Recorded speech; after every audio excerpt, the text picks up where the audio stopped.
Two guys and a gal talking about movies. Two guys and a gal talking about movies. Two guys and a gal, they're talking about movies. And you know they are really groovy. Two guys and a gal talking about movies. Two guys and a gal talking about movies. Two guys and a gal, they're talking about movies. And we know they are really groovy.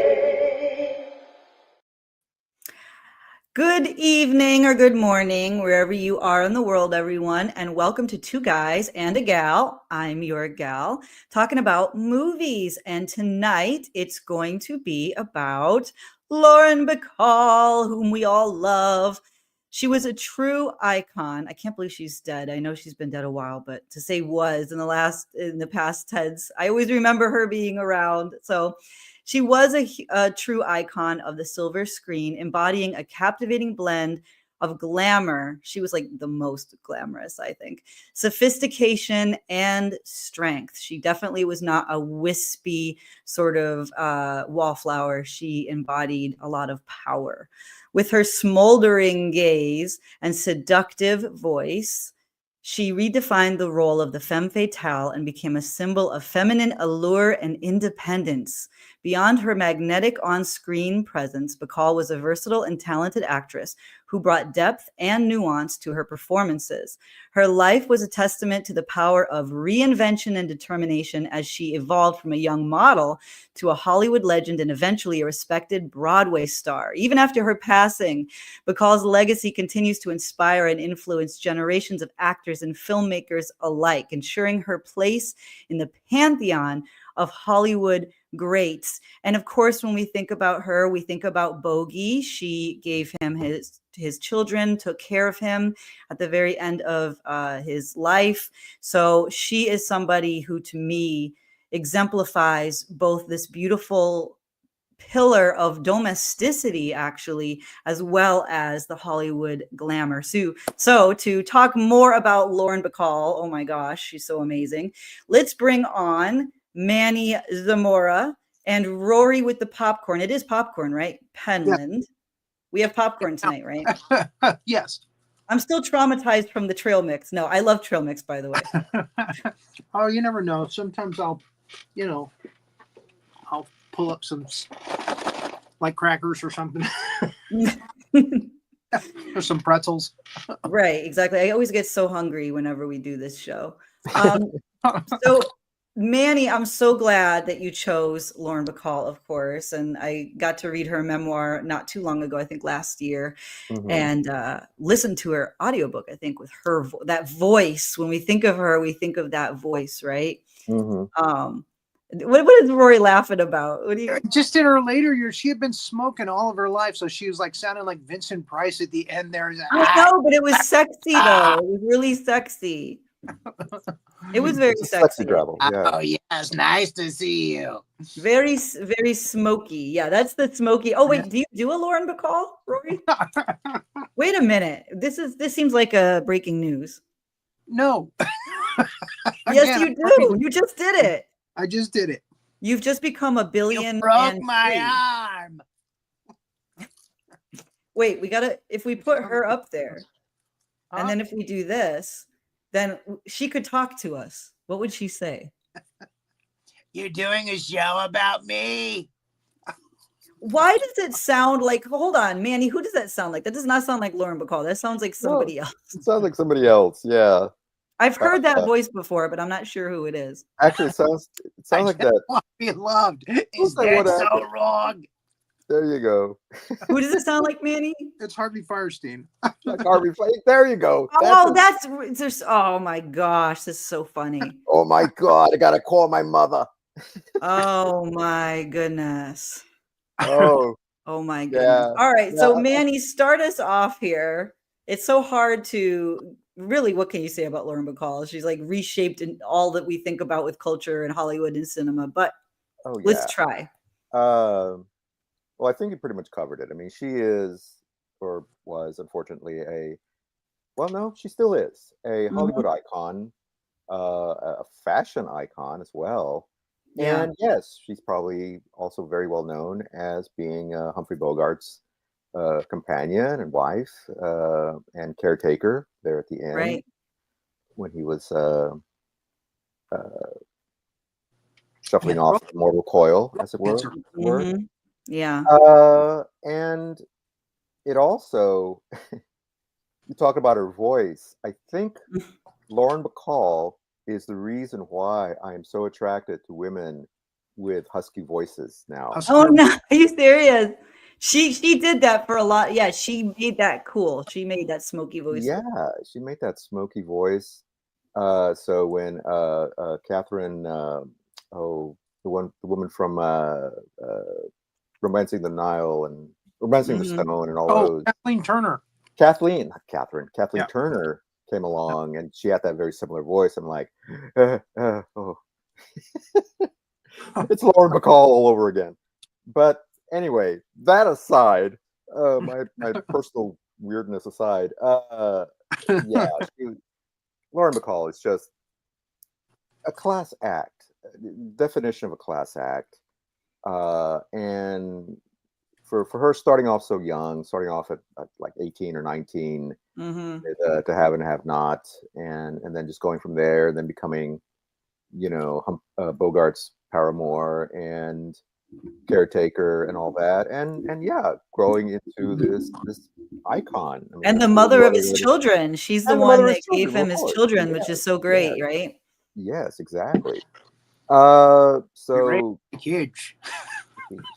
Right. Yeah, yeah, exactly. so she's And just she was, and she was younger than he was, but she actually was like the mature one. She was the one who yeah. guided him and really helped him. And he was very hands off. I was surprised to hear really how hands off he was with her career. He was such a huge star and she was so young.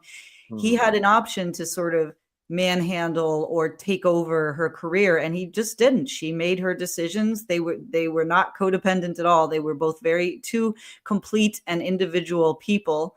mhm. And then he was dying of cancer really for a good, I think, solid year and a half, Oh yeah, in a yeah. terrible way. And she devoted every minute to that. And then also to the kids, getting them to school, making sure that they were okay emotionally and really interesting stuff. But so she Mhm, kind of lived an incredible life. The first 4 decades of her life yeah. were just like that was a total life. Like if she had just died when he died, she would have she would have already been a legend. She would have already had that status. And then she kind of ended up reinventing herself and became this Mhm, Broadway sensation and starred as Barbara Streisand's mother in a mhm, movie that Barbara put together. And just, I mean, very interesting. And yes, very independent, but mhm, like a lot of independent, powerful women, she also served and she was, a fantastic wife and mother. And like I said, this image of domesticity, almost being a nurse and put the rest of her life kind of on hold in her mhm. youth to do that. Right, yeah. So you So read she her bio did so it all. you read her autobiography. Hmm. Uh, give us a little tidbit. Give us something that we might not know about her, which it's actually a lot. So There's so much. what stood out to you? One thing is that her impression of Bogey on the silver screen as a teenager before she ever met him was identical to mine.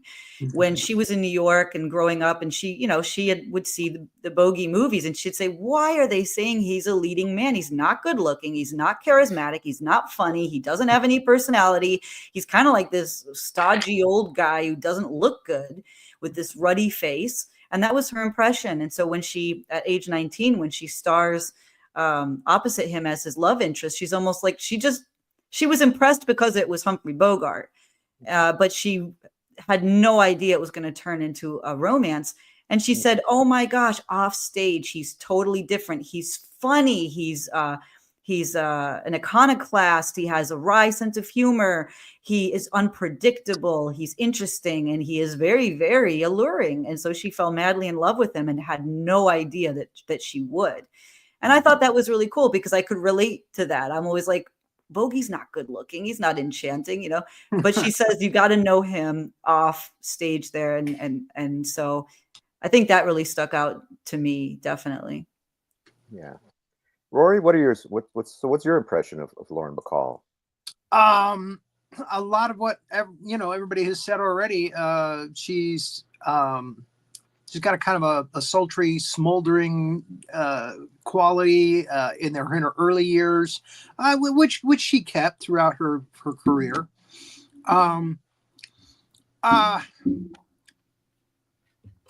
whole how she became Bogey's romantic interest, and the director of To Have and Have Not was infatuated with her and interested in her. And so they had to keep their romance, and because he was still married on the sly, but yeah, it's interesting to hear Renee talk about how she was not attracted to him in the beginning, and how she learned to love him over time. I guess when you star with somebody in a movie, you can have like a kind of a Stockholm syndrome. Yeah. Mm-hmm. And, yeah, they spent a lot of time together. Seemed to happen to her, and again, the director was trying to make the moves on her, and just didn't happen. Was it John Houston? Or no, oh, I'm sorry, I don't think it was Houston.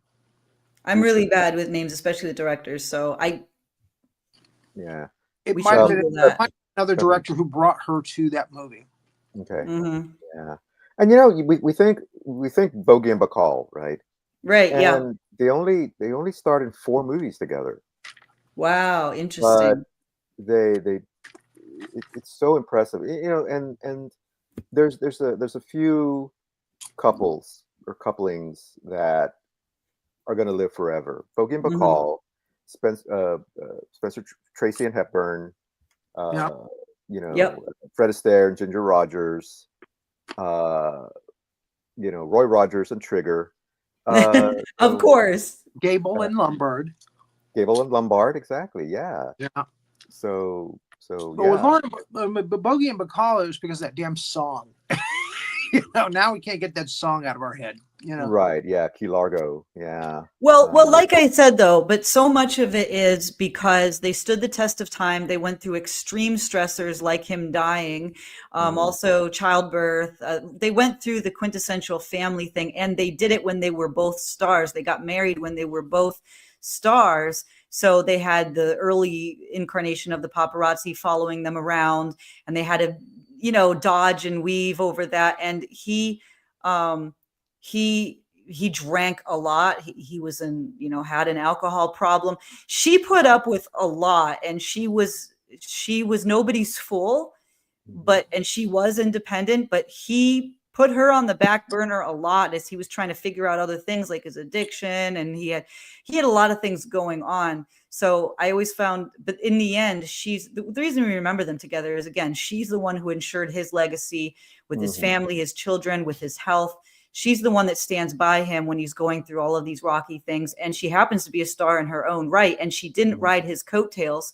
She actually made a name for herself in a parallel sort of way. He was very hands off with her career, even though she was so young.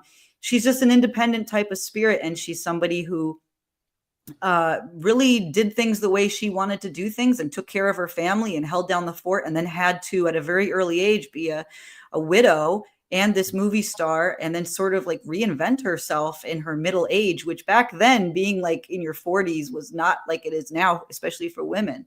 That was like an old lady. Like she had to figure that out, and she had to do it after the trauma of his horrible death, Yeah. So Renee, I think we've said this before too. Joe, she was the one who named the Rat Pack because they brought him home drunk. I was about to say that. Right. And she said, "Oh my God, you look like a bunch of drowned rats," and it stuck. Yeah, the Rat Pack. Yeah. Renee, so do you have a favorite Lauren Bacall movie? I really, to have not, like you, I would, like, I feel like you have to kind of say that to a certain extent, but she just, I think I'm a fan of hers. And I know that sounds like a cop out, but it's really not. I think I'm a fan of her. I like watching her. It is her voice. It is her, commanding gaze. It is her sensuality. It is the fact that you feel whenever she's on stage, you feel her, how captivating she is, and you feel a little intimidated. Maybe you feel like maybe she doesn't really like you. She puts you off a little bit. And I think that was part of her allure with Bogey, is that he had to work sort of to ingratiate himself to her, which is very enchanting. If you're this big, older movie star who has the world at your feet, and there's this little 19-year-old from New York just sort of, not really that impressed by you, you got to work really hard to get there. And I think she makes all of us feel that way. When we see her, we instantly know we're in the presence of greatness. She doesn't like me. Right. Yeah, that's what it is. But no, so I don't. But to have and to have not, of course, I feel like, because there are certain things in there, and I'm sure we'll talk about that movie. That's one that sticks out in my brain. Oh, we're going to talk about it real soon. Yeah. I'm not saying anything. A little birdie told me we might talk about it. All right. Well, since we've broken that seal, Rory, you want to lead us off with your number one? You go ahead and lead us off this time. I like okay. lead. Oh. All right. Well, I'm going to throw a kink in the works because I'm switching up my number one. Sorry, Renee. That's okay. We got it. It's okay. So my number one is The Big Sleep. All right. Yeah. Classic though. I love that. That was the first one I saw that she was in, actually. Classic film noir detective story. Bogey had done or would do. I can't remember if this is before or after The Maltese Falcon, but he played two of the most iconic film noir detectives in literary history, Sam Spade and Philip Marlowe. And so in The Big Sleep, he plays Philip Marlowe, who is hired by this wealthy man to figure out who is blackmailing his daughter, his youngest daughter. Bacall plays the older sister, who is very protective of the younger daughter, or the younger sister. And it's a very complicated plot. Nobody has really even figured out what the hell's going on. The Howard Hawks, the director, actually went to the writer, not Dashiell Hammett, the other one. Anyway, went to the writer and said, "What is this? What is this story about?" The writer was like, "I don't know." So nobody knows what exactly happened, but it's an incredibly engaging movie. Great performance from Bogart, of course, and we really, everything that we talked about, Lauren Bacall, her allure, her seductiveness, her slight standoffishness, comes through in this story, and she's just gorgeous as well. So this is one of my favorite movies, and I love film noir and I love detective stories, and this is just one of the best. And having them two paired up together in this movie, it's just like cream to a cat. Okay. It's on my top 5. Okay. Okay, but I felt that of all the Bogey and Bacall matchups, that was probably the one that she did the least in. Okay. If that makes any sense. Yeah. It's mostly Bogey's movie, and him interacting with all the crazy weird characters, a la the Falcon. But she's good in it. She's really good in it. And again, I've got that as number 5 on my list with Harper, because they're basically the same type of movie, except with Paul Newman instead of Humphrey Bogart. Right. Yeah. And again, they're ensemble pieces. And much of the ensemble stuff I put on my honorable mentions list, because she's not in it through the whole movie. She's just there for this scene or this scene. And, so I understand that it's a good movie. It's an entertaining movie. Yeah, it is a little bit confusing. But you get it in the end, you realize what's going on by the end of the movie. But yeah, that was the whole idea of the film, was nobody has to know what's going on until it's finally revealed. Right. But for me, it's To Have and Have Not. That's my number 1. She never topped it. She is so incredibly sultry in that. That scene where she looks back at him from the doorway and says, "You can whistle, can't you?" Every guy in that theater in front of their wife was just like, "Whoo, whoo, whoo." And that just didn't happen back in that day, in that time. Mm-hmm. They didn't go that far. They didn't push the edge that far. Man, you knew what was going on. So yeah, she's wonderful in that movie. Hoagie Carmichael. She sings. It's got a lot of Casablanca type stuff in it. So it's again, it is a complete and total winner. If you have not seen Have Not, you should treat yourself because it is the best of the Bogey Bacall films. Their chemistry is just unbelievable. And again, you can see kind of what Renee was saying earlier about, maybe she's not that attracted to him, but it kind of builds in the movie. And that's the way it should have been. Mm-hmm. It's just amazing that at that age, she is that talented to hold her own with all those big actors in that movie. Right. Him and Walter Brennan. You ever get stung by a bee twice? I did. Oh. And just a delightful. If there's anything that came close to Casablanca, it was that one. Mm-hmm. And again, the characters are all pretty engaging, and the story is really good, and it keeps you on the edge of your seat. And she just, wow, just burning up the scenes. It's incredible. Yeah. And it juxtaposed to my number two. The reason I put Key Largo as my number two was because she's very innocent in that one. She's the daughter.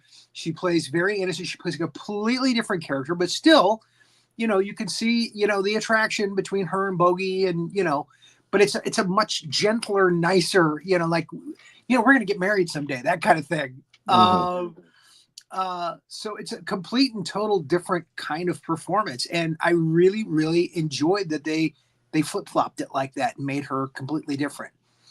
Because I don't know if I could have handled another one of those. My heart. Yeah. I know what you mean. Yeah. So where's your number two? So my number two is a comedy. It's in color, and it's How to Marry a Millionaire. Yeah. This has incredible cast: Marilyn Monroe, Betty Grable, David Wayne, Cameron Mitchell, who usually plays Rory Calhoun. Rory Calhoun, William Powell, as you see on there. Just an amazing cast. But this movie is very, very steeped in like the 1950s or late 40s. Well, I think it's more like mid 50s culture. Basically these three gals here are they're gold diggers essentially. Yes. They're after they want to, as the title says, they want to marry millionaires. They're after the money. And of course, and they're led by Lauren Bacall. Yes, she's the brains of the operation because the other two are very much the stereotypical ditzy blondes. And there's a wonderful scene with Marilyn and David Wayne on a plane where they're talking about the glasses. Yeah. And she refuses to wear her glasses because of the saying, boys don't make passes with girls who wear glasses. And he comes back. I guess he was in the bathroom, whatever. He comes back and he sits down, and she's sitting there with a book, and it's upside down, and she's pretending to read. And so eventually he convinces her that, hey, it's okay. You can wear your glasses. You look better. Yeah, and he's a little bit of a shady character. Not really entirely sure what his deal is. Bacall, she encounters this guy that Betty Grable had met earlier on, and she just assumes that he's poor, that he's a gas jockey, basically works at a gas station or whatever, a mechanic. And so she just keeps dismissing him and dismissing him. And then come to find out that no, he's actually loaded. Uh, Well, no, but she still doesn't find out. That's the charm of the movie, is that she doesn't know he's a millionaire when she marries him. right, And right. She's they still don't all of them don't know he's a millionaire until he pulls out that huge, humongous wad of cash at the diner in the very last scene. yes. And then they all pass all out at pass the end of the out. movie. Exactly. Exactly. But again, just funny movie. She's wonderful in it. She's hilarious as like I said, the brains. Yeah, it's a And delightful comedy. delightful comedy. It's number 3 on my list. Okay. It did remind me a little bit of another Maryland film that we talked about, Gentlemen Prefer Blondes, but it has that same kind of vibe. But this one, of course, like I said, has Bacall, has Betty Grable, and it's just, if you like saucy, silly, a saucy woman and silly women and guys, in suits and that whole just 50s vibe. This is the movie to see. It's just delightful, and great music as well. So yeah, they actually have an intro with the orchestra, right? This is whole they have this whole and that goes on for like 6 minutes. it's this huge introduction, and then it goes into the movie. I mean, you just back don't at see that time, anymore. West Side Story, you got an opening with an orchestra and you got an intermission, and movies were like longer then. Overture. It's an overture. Yeah, they call it. So and it's like, okay, if you're not used to that sort of the older style, it's like, why are we seeing the orchestra? Why are they playing forever? But you quickly get over it, and you just go for the ride. And that was the thing of the time. Exactly. So all right. So that was my number 2. What's your number 3? Well, you just said it. You just said it. Yeah. You're supposed to go first too. Oh, so what's your? Okay. Well, my number 3 is a tie, and it's a tie. Oh, a tie. It's a tie, and it's 2 movies that she did, both of them based on Agatha Christie novels. I think you already know what I'm talking about. Yeah. Murder on the Orient Express, and Appointment with Death. Appointment with Death. Peter Ustinov. Right. Of course, Murder with Albert Finney playing Hercule Poirot, the Belgian detective. Exactly. Well, yes, we're going to solve this mystery, and then recast as Peter Ustinov. My peep. Yeah, and look at her. Now this is her in the 70s, and still just, I mean, there's a bit of a filter there, but still gorgeous. And she plays this very aristocratic character, but little flirty, little, and still sexy as hell. I mean, she just can't help herself. She's flighty, she's ditzy, but bit flighty, bit ditzy. At the end of the movie, that's all an act. She's actually the mastermind. Spoiler alert. Yeah, exactly. I have not seen Appointment with Death, but again, I've got them both as number 5 on my honorable mentions list, only because they're ensemble pieces, and she's only does a bit in each one. They all get a small bit of the movie. Yeah. But again, Murder on the Orient Express is one of my favorite movies from when I was a kid. I watched that movie, oh my God, a zillion times. I love the music in that movie. It was a composer that didn't do many movies. I love the cast. Everybody was so good in that, right down to Richard Whitmark, who usually is not a great actor, but he was really good in that. Yeah. God, my goodness, Anthony Perkins, Colin Blakely, Martin Balsam, just an incredible cast. Sean Connery, Angela Bassett, not Angela Bassett. She's the singer. Oh my God, Oh, Michael York's wife in the movie. Oh my God. I'm blanking myself. Yeah, she was big in the 70s. In the 70s. Oh yeah, I'm gonna have to look it up because now it's gonna drive me crazy. Jacqueline Bisset. Jacqueline Bisset, yes. Oh my gosh, yes. And Audrey Hepburn. No, not Audrey Hepburn. Not Audrey Hepburn. No. From Casablanca. Right. Oh my God. Why can't I remember people? Yeah, we're both getting old. It's terrible. Starting to forget names. She played Gold in My Hair. Yeah. Exactly your time, but their names escaping me right now. Ingrid Bergman. Ingrid Bergman. There Oh my God, how could I forget her? I just got to look it up. But yes. Amy Hiller plays the old lady in the movie. Mm-hmm. Maybe Dorothy Hiller. Yeah. God, just an incredible cast. They all do a wonderful, wonderful job performing. Yeah. All playing stupid. Mm-hmm.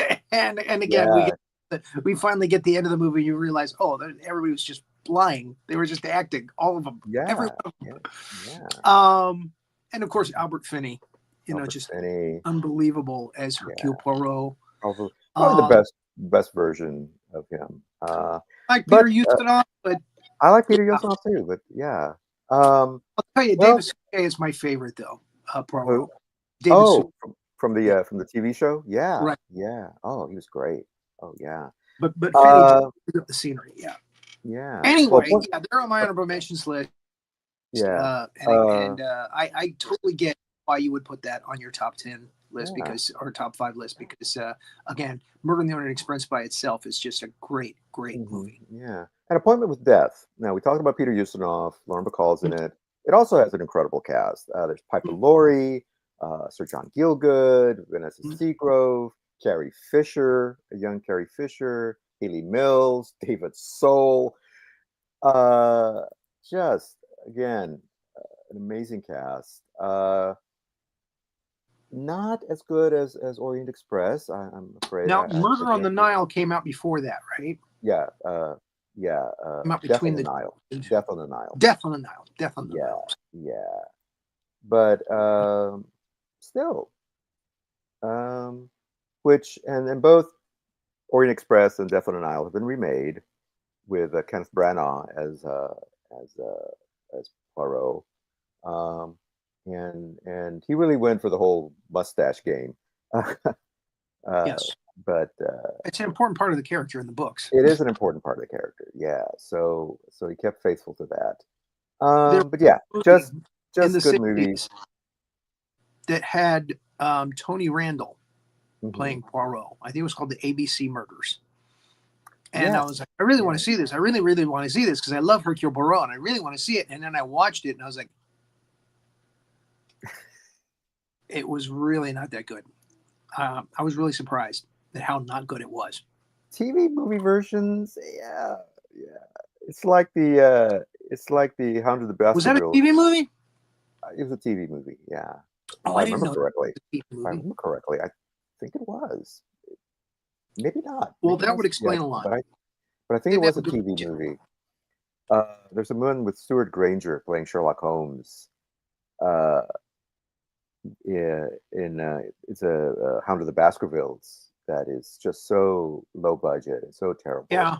And it's got William Shatner in it. And you just tell that it was like made on like for 100.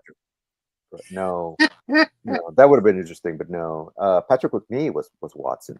Oh, he was good, but yeah. Granger, he was too old for that part. Stuart Granger, wow. Yeah, I remember seeing pictures from that. I haven't seen it, but I imagine it went over as well as Moore doing Sherlock Holmes in New York.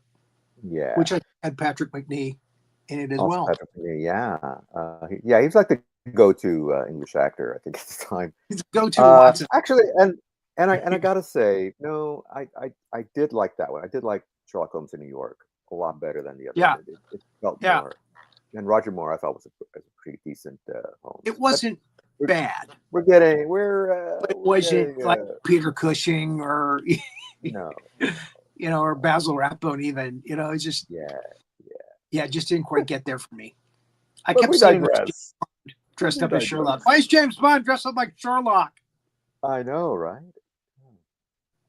Anyway, getting John back to Lauren Steeds was Bacall. watching. What the hell? But it had John Huston as Moriarty, and he was great. Yes. That was the best part of that movie.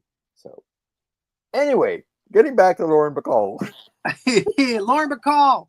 Okay, so my number 3 was How to Marry a Millionaire. We've already talked about it. So what's your number 4? So my number 4 is Key Largo, which we talked about. And a lot of it, it's Bogart, it's Edward G. Robinson chewing up the scenery. It's Lionel Barrymore, one of the one of the leaders of the Barrymore clan. Barrymore. Yeah. You really did have a lot of imitatable actors in it. Hey, this is Key Largo. Yeah. Actually, Edward G. Robinson, I don't think I've seen him better in any movie than Key Largo. He is so nasty and vile, and you hate him so much in that movie. He's so good. Oh my God! Yes. In that movie, being bad, Yeah. So wonderful villain. Top 10 villain list. He's really good in that. Yeah. Absolutely. Yeah. I mean, it kind of becomes his movie. When he finally shows up. Yeah. He's kind of kept a bit of a mystery at the beginning of the movie, and then he shows up, and holy cow, the whole story just ramps up. There's a hurricane. There's Seminole Indians involved. There's narcissist gangster. I mean, it's just and his drunken thugs. Yeah, and he's got a Maul who's a bit of a drunken floozy. Well, you kind of sympathize with there at the end. Yeah. And now, to be honest, Bacall doesn't really get that much to do, but again, it's Lauren Bacall and Humphrey Bogart, and their scenes together are always so good, and you can just see the love forming between them, just like in Have to Have and Have Not.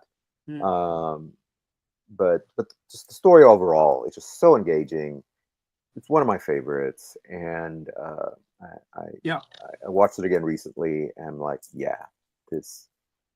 Number 2 on my list. You're preaching to the choir. Yeah. So, all right. So now we're both at. Are we both at number 5 now? Nope. I still got to do number 4. I'm a little embarrassed by it. I think you're gonna poo-poo it. Probably. It's really the only later Bacall film that made my top 5 list. It's kind of schlocky, so you probably know which one I'm going to say. And I watched it for the first time last night, and I thoroughly enjoyed it. Mm-hmm. It was a guilty pleasure, and that was The Fan. Didn't realize Michael Biehn was the main character, the fan in the movie, who was stalking her. Renee mentioned that she reinvented herself as a Broadway diva.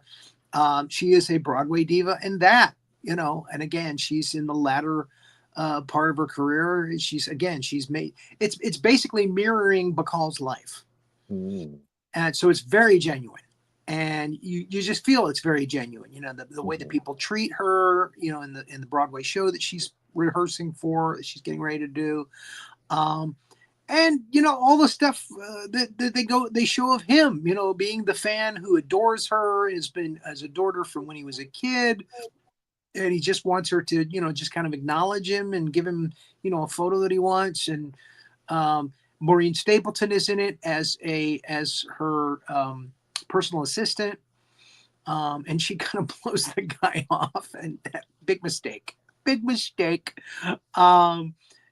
the direction in it is not as good as it probably could be, but still a very entertaining film if you like that kind of thing, if you like the thrillers like that.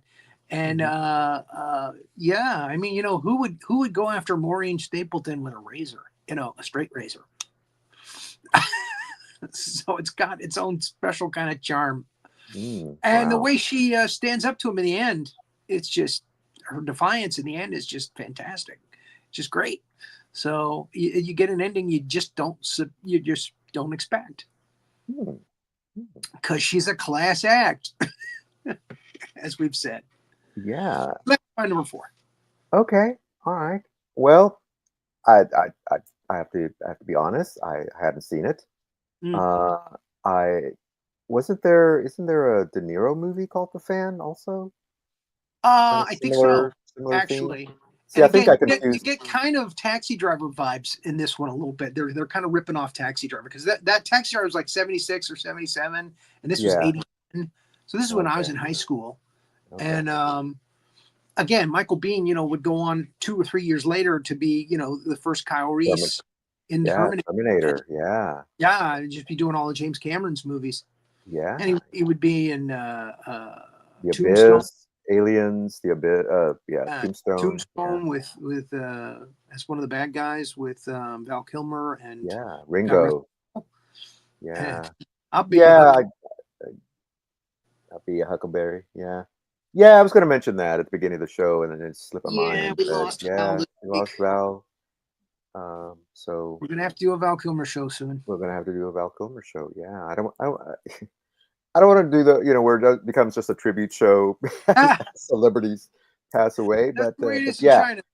After but an actor Kilmer, dies, they everything on TV. They put all their movies and stuff on TV so you can see it that week. Which I exactly. think Oh is yeah, really nice. yeah. A really great thing to do. So we'll wait a few weeks and then we'll bring up Kilmer because he was terrific. So all right. So those are number 4. I'll give I may have to watch that one. I do like sort of sleazy, schlocky, and I love Michael Biehn and and then Lauren Lauren Bacall. Bacall is thrown into the middle of it. Yeah, yeah. Not someone you expect to be in that kind of a movie, I yeah, guess. like But takes it up top tier. yeah, yeah. All right. Well, thank you. She brings class to it. Yeah. Yeah. Okay. Well, all right. Since you recommended it, I'm watching it.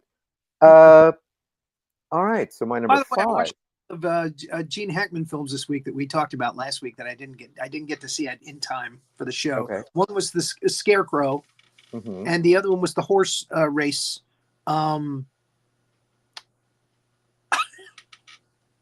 With him and James Coburn. Bite Bite the Bullet. Bite the Bullet. Yeah. Yeah, Bite the Bullet and Scarecrow are both. Scarecrow was a little weird, but Bite the Bullet was really good. Yeah. I really enjoyed Bite the Bullet a lot, actually. Yeah, it's very cast. enjoyable. Yeah. Yeah. And you get that little twist at the end with Candice Bergen as to why she's actually in the race and all that stuff. Trying to free her man from prison and all that stuff. Scarecrow, I liked a lot of it, but then it just ended.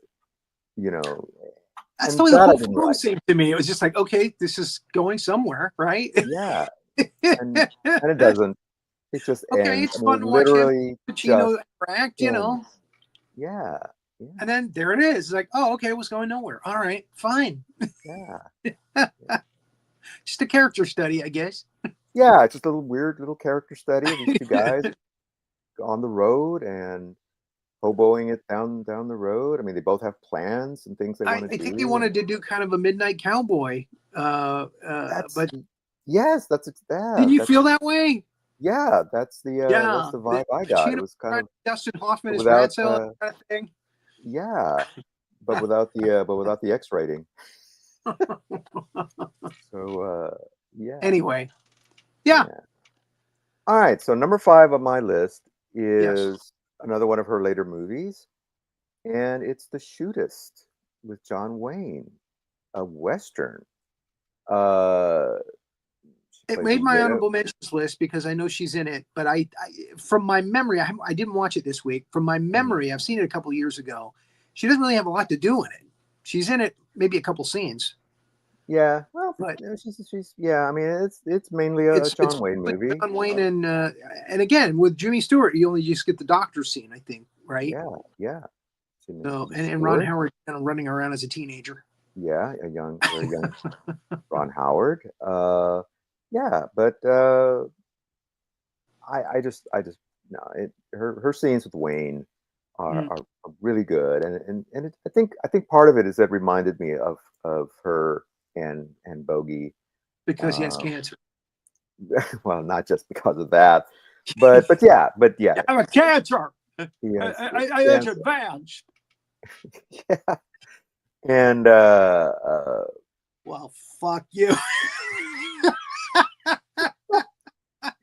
oh, that would have been awesome if he had Piece that. of shit. Tell me that, will ya? Sorry. Another universe that would have been his response to that. Yeah, That movie had been made in the 80s. exactly. Oh man, sorry. It's okay. I'm sorry, Okay. Renee. It's, so yeah, but yeah, I mean, yeah, you're right. She Just doesn't have freaking fun. that much to do in it, but I don't know. I just love this movie, and I love her performance. It's a She's great so good movie. in it. It really is. Uh, it was a toss up between that one and another earlier movie, Designing Women, which made my honorable mentions list, which we'll talk about. I'm sure we'll talk about that one in a bit. But okay, Yes, so we that will. was my number five. What is I hated Designing Women, by the way. Designing Woman. Designing I'm Woman? sorry. Yeah, I thought it not to was be trying confused with to the be a TV show. comedy. It was trying too hard to be a comedy, and I was aware of it, and it just pissed me off the more I watched it. So it made my dishonorable mention list. I was like, oh my god. Okay, then. So yeah, Yeah, Gregory tell us Peck never did comedy after that for a reason. tell us how you really feel. I'm sorry. It's just that's the way it was for me.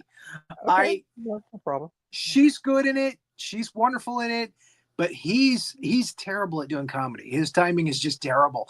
And the characters that are, they're supposed to be, they're kind of straight people to some bizarre characters. Mhm. And the characters just go over the top too much. Like the punching drunk. That's when people do punch drunk fighters are doing that guy from Mhm. that movie. Mhm. Okay, I'll protect you. Anybody looks the wrong way. It's that over the top, folks. It's that over the top. You're You gonna have to know, watch it now just to see what a train wreck it is as a comedy. I'm sorry. oh my God. Yeah. You know, that is so funny because that's exactly why I like this movie. That's why you like that. That's what made you I laugh because it was just love so yeah, top. exactly. It's just so stupid. It's so over the And top. the silly little character that's just a kick ass. He just kicks everybody's ass at the end of the movie.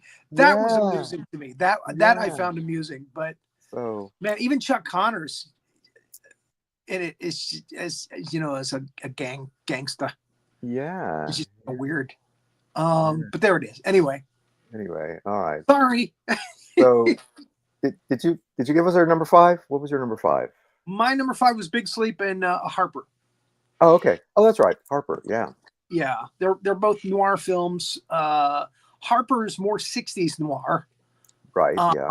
but a good cast, really good cast. Janet Leigh, Yeah. oh geez, Robert Wagner, very young Robert Wagner. Mhm. God, I'm trying to think of the people who were in that. There's one guy that I never remember his name.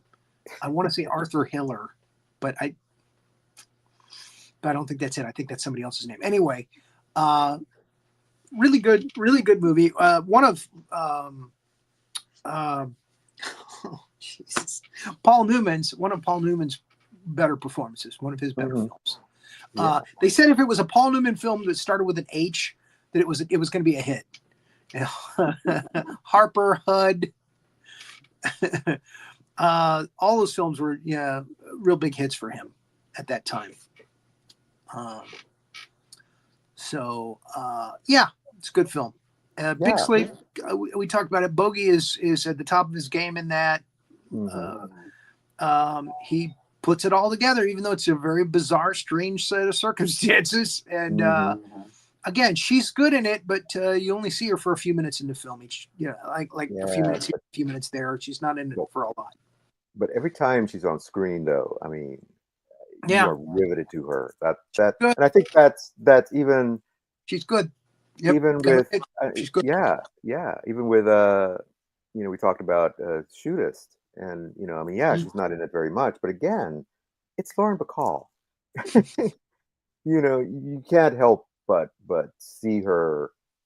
She's just It's the same memorable. thing with Gene Hackman. There's so many good movies, so many good performances. You've got to narrow down what the strongest top 5 is, and then the great cameos and stuff like that you put on the honorable mentions list. And the great scenes that she's working as an part of an ensemble. Yeah, you just got to put that on the honorable mention. And again, I've got like 7 movies on my honorable mention list. So, oh my God. Arthur Hill is the one you were. Arthur Hill. Yeah. I said Hiller, didn't I? Yeah. Who's he another was actor. in the Andromeda Strain and a whole bunch of other. Yeah. Done a lot. Yeah. Julie Harris, Strother Martin. Julie Harris, Strother Martin, really weird in that. Yeah. Strother Martin likes to play weird characters, and man, he's really weird in that. Oh, he's yeah. Cult. Yeah, he is. Yeah, that's right. That's right. Yeah, usually Southern character. Yep. What we got here is a failure to communicate.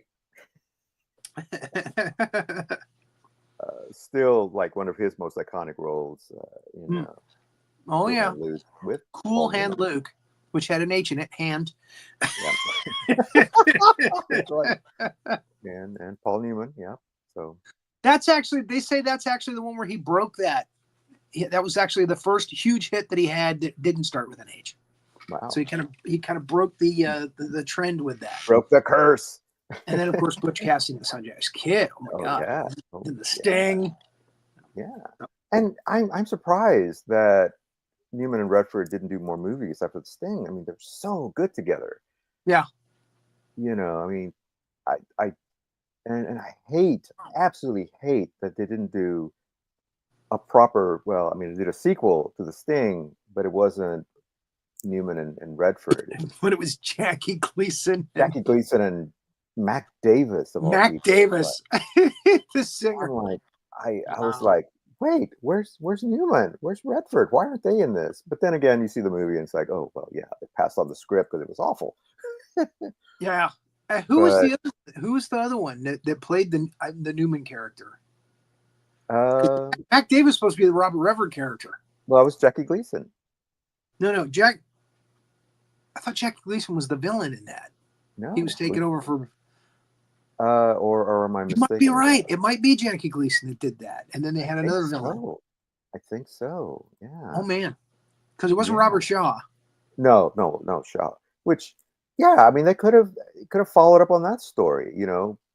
Shaw trying to get his revenge on these guys, even though he finds out that they're not dead and all this stuff. I mean, it was right there. I mean, the potential for a sequel was right there, but no. I don't even think they got Marvin Hamlish to do the music. I could be wrong about that. I just it was so. The villain was Carl Malden. Carl Malden played the villain. Carl Malden. That was who the other person was in the film. Yeah. All right. So that's our top 5. So that's our top 5. Yes. We're on to the honorable mention list. What is your honorable mention list? Okie dokie. Well, To Have and Have Not obviously has to be on there. Harper, I had that on my honorable mentions list. One we didn't talk about, Young Man with a Horn, with Kirk Douglas. With Kirk Douglas, I just want to play trumpet. I just want to. And Lauren Bacall, who may or may not have been a lesbian in this one. They kind of leave it, a little question mark on whether or not. Which is why he leaves her at the end. She's actually kind of annoying in the film. Yeah. Her character's supposed to be. That's the way her character was written. She's just she is the antithesis to what he wants in his life. Exactly. Yeah. So, but still, and again, great performance. It is a good movie. It's a good movie. Yeah. Definitely deserves a mention. Yeah. Renee mentioned that she played Barbara Streisand's mother in a movie. It's The Mirror Has Two Faces. Mirror Has Two Faces. Also on my list. Great, another again wonderful She performance. has a from her. great scene in that where she's talking to Barbara. Barbara Streisand steals every scene she's in, even from Bacall. But Streisand is really good in that. She's very good in that. But Bacall has a wonderful scene where she dominates, where she's talking about growing old. It's like a breakfast table scene. Right. And the first scene that they have together with as mother and daughter, she's like kind of rude to her daughter. It's like, is that what you had to grow up with?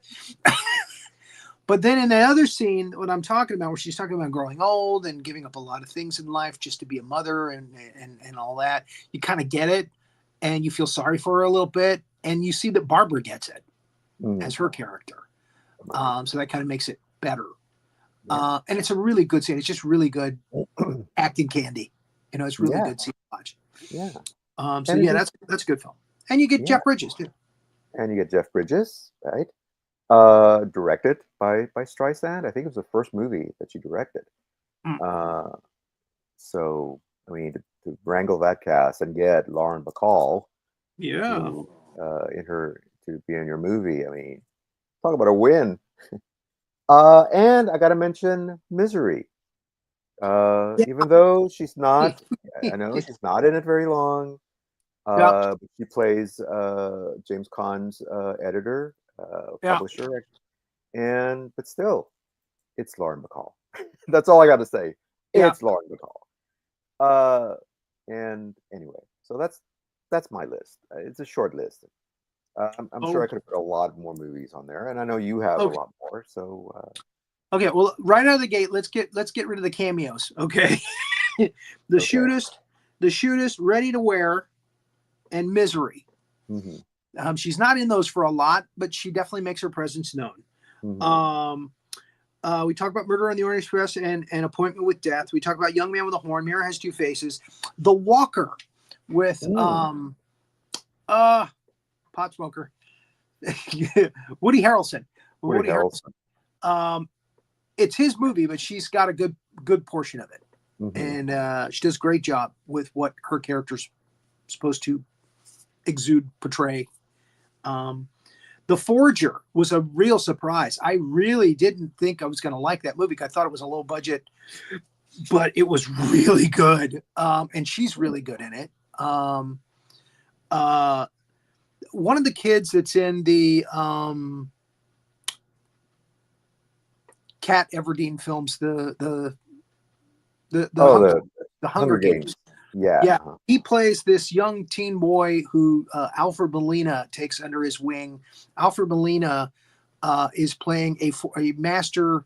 Well, actually, he kind of sells paintings that are forged by forged artists to rich socialites. And she, at one time, Bacall, actually forged paintings for him. But now, for some reason, she can't do it anymore. And she suspects that he is doing that with this kid, and she thinks the kid's nice, and she doesn't want him to fall into that life, and so she tries to get him away from Alfred Molina. And then there's a nice little twist at the end. So The Forger there's like 5 different movies called The Forger. So this is the one from 2012, I think. Okay. And again, it's before the Hunger Games, so this kid is just getting his own. He's really good in that, and Alfred Molina is always good. She's good. So Hayden Panettiere, who is a gorgeous blonde young actress who was in the Heroes TV show at the time. Right. Yeah. She was in it as his love interest, the boys, the king's love interest. Really good movie if you haven't seen it, The Forger. I have not. So okay, so The Fan and The Forger. It was good. That's all I'm saying. Now, my dishonorable mention list. We talked about Designing Woman and why. Designing Woman, why I hated and detested it, but that's not the worst movie she's been in. Okay, the worst movie she's been in. It's like chalk. It's like scraping your nails on a chalkboard. Written on the Wind is the name of the movie. Have you seen it? I have not, actually. No. Okay. Rock Hudson and Robert Stack are two guys, rich guys. Well, Robert Stack is a rich guy, and he's a drunkard. He gets drunk all the time. He has an oil company. He gets drunk all the time. Oh, I have seen this. I have seen. She I just forgot the she name of it. gets kind of seduced by him, and Yeah. she this is like How to Marry a Millionaire, but with no fun at all. Exactly the opposite. Yeah, It yeah, plays like a soap opera, and it's just it has a yeah, happy ending. It does, but there's an hour and 35 minutes of absolute misery. You got to watch. yes, It's just yes, yes. extremely tragic. It's just one of those films, and it's like, oh my god, I'm never getting that time back.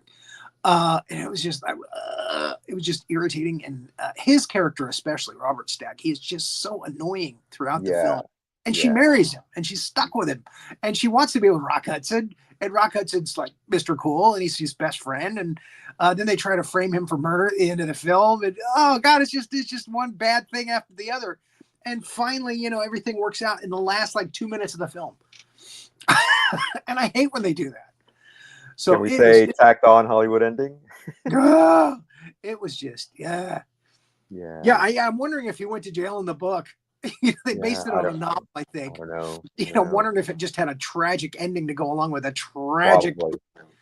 Yeah, and tacked a happy ending on it, maybe. yeah. But wow, gosh, there's not a lot of movies that I say I'm not going to get that hour and a half back, or 2 hours back. But that was one of them. Yeah. Like, I saw it years ago, Mm. and I totally forgot about it because it's just not. And the courtroom scene at the end, it's like everybody is saying all the stuff that's going to get him thrown in jail. Even the housekeepers are like, oh yeah. And it's like, he's such a nice guy throughout the entire movie. How could they do that? Anyway. Yeah. But you just think he's going to go to jail, because there's another daughter who's Robert Stack's sister who wants to be his wife, even though she admittedly says, we're not going to be good together. She just wants him to be her husband, and she's blackmail him. He said, "Look, I'll tell him you killed him, my brother." It's a terrible movie. Terrible. Yeah. He's like, no, not another bad turn. No. Yeah. It was a little. You don't get the good ending until the last 2 minutes of the film. Yeah, it was a little much.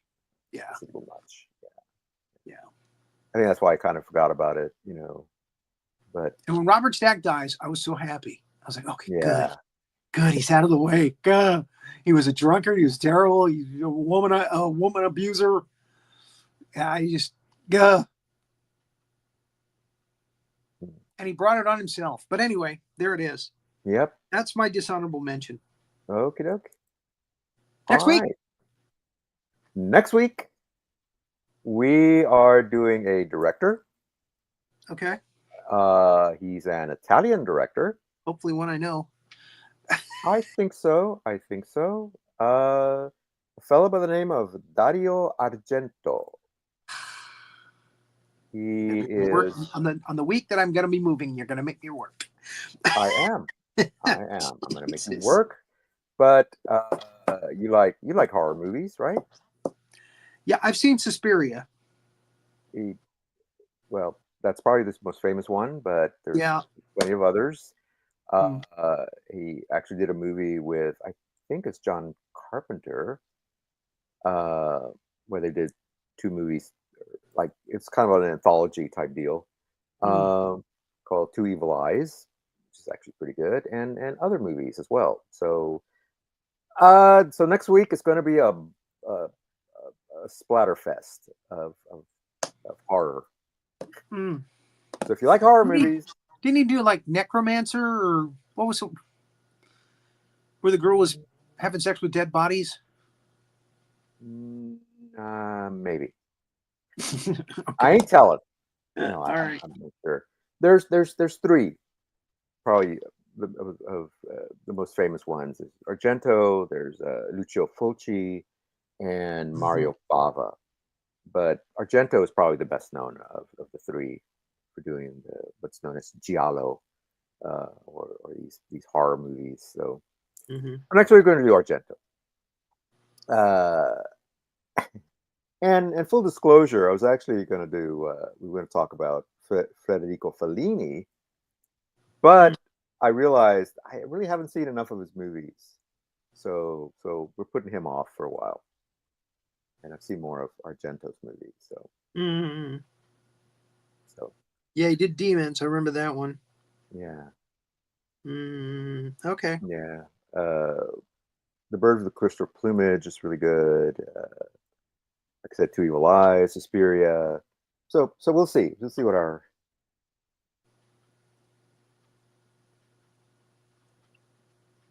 I'm trying to see what else he's done here so I can start pulling movies in. Gosh. All right. Well, I'll do it after the show. Yeah. All right. So that's next week. Miss Renee, you're still with us? Is our gal Yeah, I've never heard of that director, so I hope I don't get too scared. I'm gonna see. I want to check Yeah, out. his stuff is really, really top It's level. like really. Is creepy, it scary stuff? Yeah. It's scary really? stuff, but very Let me flat. And Huh? I'm going to save this for next week, but I'm going to go ahead and tell you. One of my mentors, the director that directed me when I was young in college, junior college, he said he was in Texas when the movie Suspiria came out, and he was watching it like in a campus movie house, you know, or they were having a showing on the campus there that he was teaching at, or he was at, and a huge football player, about 30 minutes in the movie, a huge football player got upset. I can't take this anymore. And he walks out. Wow. Theater, yeah. Now I've seen the film and I didn't have that reaction, but it was scary. It was legitimately very scary. It was around the time that Texas Chainsaw Massacre came out and they started getting the splatter films. Yeah. So Suspiria is one of the first. Yeah. Heavy duty. It's about a witch school. Yeah. Witch. Yeah. And it's just very stylish. A lot of his movies are just very stylish. Creepy. And has a great. He probably the best known for his use of color in his movies and how he color grades the movies. So, but we'll talk about that next week. And we are having Roland Pruitt is having a show tomorrow. Yes. Not tomorrow. Oh, not tomorrow. Okay. Nope. Yeah, we're off. Yes, because yes, we're off the rest of this week. Yep. I think. Okay. There may be an unboxing, maybe Thursday. Thursday. There may be. I have to get back. I'm not quite. We'll sure. see. Well, yes. All righty. All right. Well, so fair enough. Look for posters in the next day or two for that if it happens. If not, we'll do it next week. All right. I'm moving this week. Hopefully. Oh, okay. Knock wood. Yeah. We keep having delays. Yeah. Well, it happens, especially when you have renters. Well, they're paying $80 a day to stay, so Hey. Can't complain. I can't complain. It just means that we got to wait a little longer to try to sell this place. Anyway. Sandy wants to know who's unboxing what now?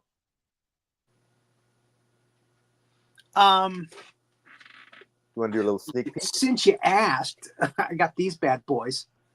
The complete James Bond from 2010. I got a box of the cards. And it has been opened already. It's been unsealed, but there are 40 packages inside here. And I've seen unboxing before where they said, okay, we got 2 autographs out of the box, and then they got a 3rd autograph. And not only that, these guys, here's what happened. They took the 2 autographs out of 2 boxes, and then they took the remaining packages, the 40 packages, and stuck them in this box and said, we're going to sell it for half price. So I bought it for half price because I know that there are some really cool relic cards and other specialty cards that could be in here. And there might be an autograph. There might have been 3 autographs in a box. So we will find out. I am rolling the dice, as we say. We will find out when we do this unboxing of this, another James Bond unboxing. I didn't think I'd do another one because it's too expensive, but this was a good deal. So we're doing it. All right. So, and again, we got other shows coming up in the very near future where I'll show you the autograph collection cards the relic cards, and the new Upper Deck Black Diamond cards that are flying across eBay. I mean, people cannot get enough of them. So, because they're really the high-end creme de la creme of James Bond cards. So we might be doing that one real soon, like maybe in a week and a half or 2 weeks. Okay. All right. So, if you're watching this in the future, we archive all our shows on YouTube. On YouTube.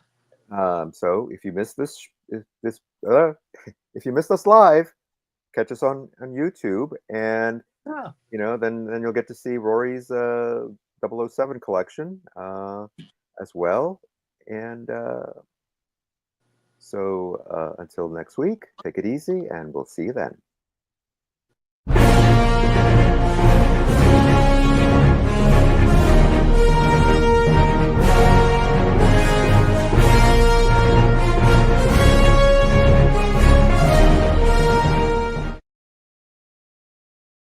Thanks for watching this episode of Two Guys and Sometimes a Gal Talking About Movies. Be sure to like, subscribe, and click that notification bell to get future episodes.